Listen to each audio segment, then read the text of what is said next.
Kisah yang ketiga teman-teman sekalian adalah kisah Atha bin Abi Rabah. Atha bin Abi Rabah ini teman-teman sekalian adalah salah satu ulama Mekah.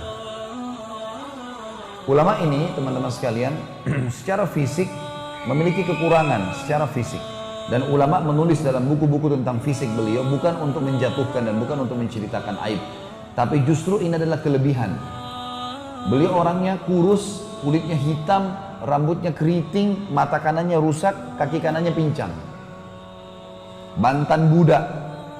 Tapi Atha bin Abi Rabah dapat julukan teman-teman sekalian, ya, dapat julukan ulamanya, alimnya ulama. Ulama-ulama tabi'in banyak menanyakan fatwa sama Atha bin Abi Rabah. Luar biasa orangnya.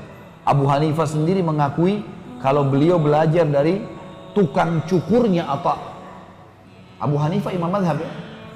Abu Hanifah pernah bilang, saya belajar dari tukang cukurnya Atha 5 hal. 5 hal. Dia bilang waktu saya sudah selesai umrah, lagi mau tahallul, saya datang kepada satu tukang cukur di situ, di dekat Masjid Haram. Lalu kemudian saya tanya, pertama pertanyaan saya, berapa bayaran kamu? Berapa saya bayar cukur ini? Kata tukang cukur itu, hai saudaraku, bertakwalah sama Allah. Ini ibadah. Kamu lakukan ibadah, tahallul cukur rambut ini bukan cukur biasa loh. Kamu baru selesai umrah, ibadah. Saya pun mencukur kau ibadah. Jangan tanya nilainya, kasih sesuka kamu. Kata Abu Hanifah, saya dapat pelajaran benar nih, ibadah nggak boleh ada nilainya. Udahlah, gitu kan? Allah akan balas. Baik. Dia bilang yang kedua, hukum yang saya belajar, saya begitu duduk, saya asal duduk saja. Kata tukang cukurnya, hai fulan, ya, menghadap kiblatlah, Ka'bah depan matamu. Kamu sekarang sedang tahallul. Alangkah baiknya kau hadap kiblat gitu. Dia bilang baiklah, saya lakukan. Saya juga dapat pelajaran lain nih. Yang ketiga, saya memberikan sisi kiri kepala saya untuk cukur. Nih sisi potong dari sini. Kata dia, bertakwalah kepada Allah. Sunnah Rasulullah SAW, cukur sebelah kanan. Mulai dengan kanan, jangan kiri. Kata Abu Hanifah, saya dapat hukum yang ketiga nih. Memang harus mulai dengan kanan. Nabi SAW gemar dengan sisi kanan. Yang keempat dia bilang, begitu saya lagi dicukur, saya diam aja. Abu Hanifah bilang, saya diam. Tukang cukurnya bilang, hai fulan, jangan diam, zikrullah, kau lagi ibadah, ngapain kamu diam? Kata Abu Hanifah, saya dapat ilmu yang keempat nih, dari tukang cukur gitu. Begitu selesai cukur dia bilang, saya lalu bayar, saya mau pergi. Dia bilang, sebentar fulan, kau mau kemana? Ini hukum yang kelima. Kata dia, saya mau pulang. Dia bilang, sebentar, kau baru selesai cukur tahallul. Sunnah Rasulullah berdoa. Doa habis umrah itu berdoa. Mustajab doa kamu itu. Abu Hanifah bilang, mengatakan saya dapat ilmu. Tapi saya lihat wajahnya tukang cukur ini bukan seorang alim. Kelihatan dari wajahnya orang biasa, bukan ulama gitu kan. Lalu saya tanya, saya mau tanya kamu atas nama Allah, dari mana kau belajar 5 hal tadi itu? Yang kau ingatkan saya. Dia bilang, dulu waktu saya mencukur Atha bin Abi Rabah, Atha bin Abi Rabah ngajarin saya itu. Atha bin Abi Rabah sudah meninggal nih. Abu Hanifah belajar 5 fikih masalah tahallul, di tahallul gara-gara tukang cukurnya Atha. Bayangin luar biasanya berkahnya ilmunya Atha itu. Atha sudah meninggal nih. Ini contoh saja. Atha bin Abi Rabah ini teman-teman sekalian punya banyak kisah, banyak kisahnya dan unik-unik kisahnya gini. Tapi salah satunya adalah Atha bin Abi Rabah ini pernah satu waktu dikeluhkan, datang orang-orang Mekah mengeluh pada beliau. Keluhan-keluhan banyak sampai kepada beliau. Maka Atha bin Abi Rabah niat mau datang menuju ke khalifah. Khalifah didatangi waktu itu. Datanglah Atha bin Abi Rabah, dia naik keledai sampai ke depan istananya khalifah. Dari Mekah teman-teman ke negeri Syam, zaman itu 1 bulan dengan kuda yang paling cepat. Kan ibu kotanya Khilafah Umayyah waktu itu Damaskus, ibu kota Syria. Dari Mekah ke Damaskus ini 1 bulan dengan kuda tercepat. Dia naik keledai bisa 2 bulan. Dia pergi ke istananya khalifah untuk menyampaikan masalahnya muslimin. Ringkas cerita, tiba di istananya khalifah. Begitu dia mau turun dari keledainya, rupanya ada kereta kencana. Kalau kita sekarang mungkin mobil Alphard nih. Kereta kencana datang. dengan 6 ekor kudanya, keretanya mewah. Di dalam kereta ini ada orang lain namanya Atha Al-Khurasani, ulama juga nih, ulama tabi'in. Dia juga namanya Atha, tinggal di Khurasan, di Iran, gitu kan, pada saat itu. Maka di dalam kereta ada anaknya, Atha Al-Khurasani punya anak. Anaknya ini cerita sama kita, dia bilang apa? Saya melihat ayah saya turun dari kereta kencana mendatangi seseorang yang kulitnya hitam, mata kanannya rusak, kaki kanannya pincang, bajunya jubahnya besar, imamahnya sudah tua. Maksudnya Atha bin Abi Rabah. Dan kata anaknya Atha Khurasani, belum pernah ayah saya turun dari kereta kencana temuin orang, belum pernah. Selalu orang lain datang, karena ini juga ulama besar, selalu didatangi oleh orang-orang gitu. Tapi baru kali ini ayah saya keluar, saya heran, siapa orang ini? Dan dia bilang saya belum pernah menemui ada orang seperti itu, seburuk itu penampilannya. Dia nggak tahu. Ayahnya turun, dia bilang, ayah saya salaman sama orang itu, pelukan, ngobrol. Nggak lama kemudian ayah saya kembali. Lalu saya tanya, ayah, sambil saya sedikit tertawa, siapa orang yang anda temuin itu? Saya belum pernah orang lihat seburuk itu keadaannya. Kata anaknya ini, sampai kaki pelana, ya, kaki pelana kuda dan kuda itu kan biasanya dari besi ya. Ini dari kayu, saking miskinnya gitu. Kata Atha Al-Khurasani,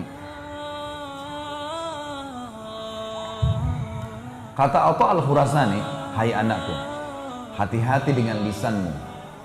Jangan pernah ucapkan sesuatu keburukan orang lain, apalagi kau tidak kenal. Bagaimana caranya kau minta maaf? Itu yang sedang kau bicarakan adalah Atha bin Abi Rabah. Kata anaknya ini, Atha bin Abi Rabah, ulamanya para ulama gitu, alimnya para ulama. Kata Atha Khurasani, iya, makanya kamu jangan sembarangan ngomong, minta maaf sama pamanmu. Dia langsung turun, dia minta maaf sama Atha bin Abi Rabah gitu. Kata anak ini, lalu ayah saya mengatakan kepada saya, kamu tinggal di sini, yang masuk cuma saya sama pamanmu Atha bin Abi Rabah. Masuklah mereka, sampai keluar nih. Waktu keluar dari istana khalifah, si anak ini nunggu berita. Dia bilang, ayah, sampaikan kepada saya, apa yang terjadi di dalam istananya khalifah dengan kalian berdua nih. Kata Atha Al-Khurasani ceritakan begini, demi Allah wahai anakku, kalau bukan karena Atha bin Abi Rabah, saya tidak diizinkan masuk. Begitu masuk pintu gerbang, pintu utamanya istana, dilihat Atha bin Abi Rabah, pertama kali dalam sejarah khilafah, kerajaan Islam, khalifah berdiri menyambut orang. Selama ini khalifah duduk, walaupun alim ulama datang, salaman sama dia. Ini waktu Atha bin Abi Rabah masuk, khalifah, waktu itu kalau tidak salah Al-Walid namanya, berdiri, kemudian datang kepada Atha bin Abi Rabah di pintu. Lalu salaman dengan Atha bin Abi Rabah, orang-orang sekitarnya khalifah ini tidak tahu siapa orang ini. Karena zaman dulu nggak ada foto, orang nggak tahu, cuma dengar nama. Gitu kan. Lalu dia bilang, khalifah mengatakan kepada Atha Al-Khurasani, silakan duduk, disuruh duduk di satu kursi buat tamu gitu kan. Lalu Atha bin Abi Rabah juga mau duduk, si khalifah pegang tangannya. Ini sambil pincang jalan, sambil dipegang tangannya. Orang-orang semua lihat siapa orang ini. Penampilannya sederhana sekali, matanya buta sebelah kanan, kakinya pincang. Lalu kata khalifah, hahuna ya Aba Muhammad, kesini wahai ayahnya Muhammad. Ditarik tangannya. Ayahnya Muhammad julukannya Atha bin Abi Rabah, karena anak pertamanya namanya Muhammad. Dia bilang lalu terus saja khalifah memegang tangannya Atha bin Abi Rabah sambil mengatakan, hahuna Aba Muhammad, kesini ayah Muhammad, jangan duduk di sana. Terus sampai Al-Walid bin Abdul Malik mendudukkan Atha bin Abi Rabah di singgasananya, duduk bersebelahan.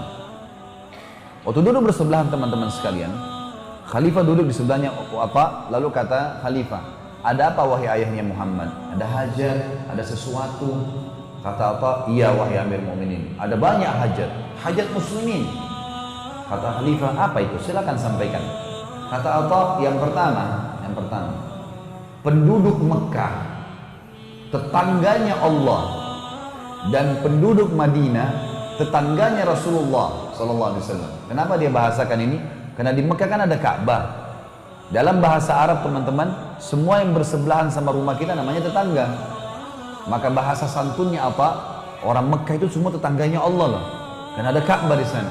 Di Madinah ada rumah Rasulullah SAW. Semua penduduk Madinah berarti tetangga Rasulullah. Terlambat ataya mereka, Ataya ini teman-teman adalah pemberian yang dikasih oleh pemerintah dari keuntungan pemerintahan, dikasih kepada orang-orang.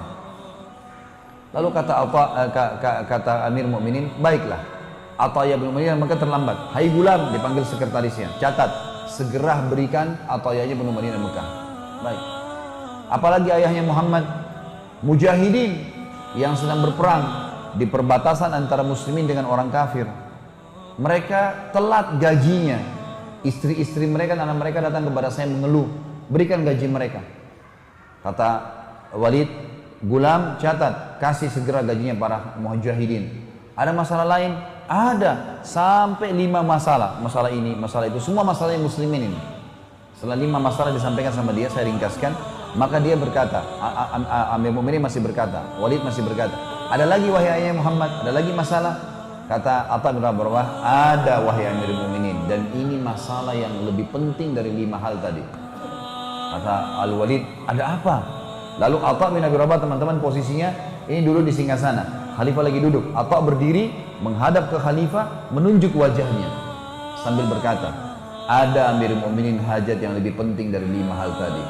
Ingatlah wahai Amir Mu'minin, Anda dilahirkan di muka bumi ini sendirian, dan Anda akan mati sendirian, dan Anda akan dihisab hari kiamat oleh Allah yang Maha Perkasa sendirian.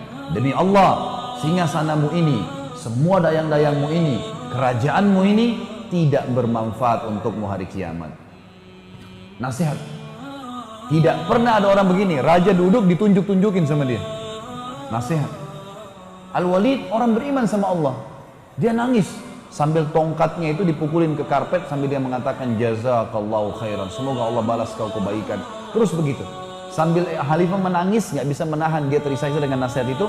Maka Atha keluar, kata Atha Al-Khurasani, Atha bin Abi Rabah keluar, dan demi Allah tidak minum setetes air pun di istana Khalifah. Nggak minum setetes air. Berapa banyak orang sekarang yang meninggalkan diri pada ulama, sibuk dengan cari makanannya presiden, makanannya menteri, duduk ngobrol, apalah, bisa rekomendasi apa. Ini hajat muslimin semua, nggak lebih daripada itu. Lalu pada saat dia mau keluar dari istana, kata Atha Al-Khurasani, kami dikejar oleh salah satu staf kerajaan, bawa satu kantong uang dinar emas, kasih. Kata dia, ini dari Amir Mu'minin buat anda wahai Atha bin Abi Rabah, sebagai balasan datang. Kata Atha, demi Allah saya datang bukan untuk itu, kembalikan kepada Amir Mu'minin, ya, dan saya tidak akan terima, pulang. Bagaimana Atha bin Abi Rabah, teman-teman sekalian, bisa terbentuk seperti ini? Karena dia tahu raja pun itu manusia seperti dia biasa. Dia nggak butuh, dia butuh sama rajanya, seluruh raja. Allah sang pencipta yang akan membalas dia. Kisah yang lain, Atha bin Abi Rabah di musim haji pernah ditunjuk oleh Sulaiman bin Abdul Malik, khalifah yang lain, menjadi mufti. Nggak boleh orang lain kasih fatwa di musim haji kecuali dia. Hanya dia saja yang boleh kasih fatwa. Karena memang musim haji ini teman-teman harus ulama yang khusus, tidak boleh salah. Ya, kasus-kasusnya harus betul-betul detail. Makanya di Saudi pun mufti-mufti musim haji itu tidak sembarangan dipilih oleh kerajaan Saudi. Ringkas cerita, Sulaiman mengeluarkan surat resmi, edaran resmi, kalau yang menjadi mufti di Mekah di musim haji untuk seluruh muslimin hanya Atha bin Abi Rabah. Yang lain nggak boleh. Ulama lain pun tidak ada urusannya, tidak boleh kasih fatwa. Kebetulan Sulaiman ini, rahimahumullah semuanya, ini haji tahun itu. Dia lagi pergi haji sama anak-anaknya, masuk ke Arafah. Setelah tenda kerajaan dibuka, macam-macam lah ya, dayang-dayang, makanan, persiapan, segala macam hal sudah dilakukan. Kata Sulaiman, di mana Atha bin Abi Rabah? Kata pengawalnya, di kemahnya Amir Mu'minin. Lagi banyak muslimin lagi antri, nanya hukum. Kata Sulaiman, mari saya mau ketemu. Saya mau ketemu. Kata mereka, baiklah, kami panggilin. Kata Sulaiman, tidak usah, saya ke sana. Pergilah Sulaiman ke sana didampingi dengan dayang-dayangnya, prajuritnya, anaknya datang bersama dia. Begitu tiba teman-teman sekalian di tempat itu, ya, di kemah, masuk ke dalam kemah, Sulaiman salaman sama Atha, Atha menyambutnya semua, duduklah. Setelah itu Atha bertanya, wahai Amir Mu'minin, wahai Amir Mu'minin, kenapa anda datang? Ada sesuatu yang bisa saya bantu? Kata Amir Mu'minin, iya, saya mau nanyakan masalah fatwa. Pertanyaan Atha begini, fatwa untuk anda pribadi atau fatwa pemerintahan? Ada bedanya nih, gitu. Kata Amir Mu'minin atau Sulaiman, ya fatwa buat saya pribadi, ada hal-hal haji yang saya mau tanya. Tiba-tiba Atha berdiri lalu mengatakan, wahai Amir Mu'minin, maafkan saya, silakan anda keluar antri bersama muslimin. Antri luar kemah. Di sini, di Arafah, nggak ada bedanya antara raja dengan manusia biasa. Allah sudah membuat anda menggunakan ihram sama dengan semuanya. Supaya di sini jelas tidak ada perbedaan. Dan mereka sudah antri kepanasan dari tadi untuk menanyakan fatwa pribadi. Kalau fatwa pemerintahan anda saya dahulukan, karena wali amr harus didahulukan. Tapi fatwa pribadi enggak. Orang-orang di belakangnya Sulaiman ini sudah marah nih. Ngapain ini Atha? Kan tinggal jawab selesai, Amir Mu'minin pulang, disuruh antri. Tapi Sulaiman waktu itu rahimahullah memang orang beriman juga. Sampai sebagian ulama masukkan kategori Sulaiman bin Malik ini ulama. Ulama juga, tapi levelnya belum sampai ke Atha bin Abi Rabah. Dia selain khalifah juga dia seorang alim. Dia tahu, antri dia teman-teman sekalian. Orang karena dia tidak ngomong, dayang-dayangnya tidak berani ngomong, pengawalnya nggak ngomong, anaknya pun ada 2 orang di belakangnya laki-laki nggak berani ngomong. Lalu Atha bin Abi Rabah tanya, jawab satu orang, seakan-akan tidak ada khalifah yang sedang antri. Jawab sampai selesai, tuntas keluar, sampai tiba saatnya Sulaiman. Begitu Sulaiman masuk, lalu kemudian ditanya fatwa, selesailah. Atha bin Abi Rabah silakan pulang, ya sudah. Biasa saja gitu. Gak ada sama sekali ketergantungannya, khawatirnya, takutnya gak ada. Pulanglah Sulaiman ke kemahnya. Dia tahu nih Sulaiman tuh ada masalah. Kumpulin semua anak-anaknya, dayang-dayangnya, prajuritnya yang tadi hadir. Kumpul semua. Lalu dia ceramah. Setelah tahmid dan salawat dia mengatakan, wahai anak-anakku, ketahuilah yang dibuat oleh Atha bin Abi Rabah kepada saya itu benar. Jangan ada di antara kalian yang sedang marah dengan Atha. Di sini gak ada bedanya antara Amir Mu'minin dengan masyarakat biasa. Dan memang saya datang untuk menanyakan fatwa pribadi, bukan fatwa pemerintahan. Apa yang dilakukan benar. Tapi ketahuilah, yang membuat Atha bin Abi Rabah bisa melakukan itu pada saya karena ilmu agamanya, karena hubungannya dengan Allah sangat baik, sehingga Allah membuat dia mengalahkan singa-singa sananya para raja-raja. Dia nggak butuh dengan singasana saya, dia nggak butuh dengan saya. Karena dia sudah bergantung dengan Allah, raja yang sebenarnya. Nasihat yang sangat bijak dari Sulaiman.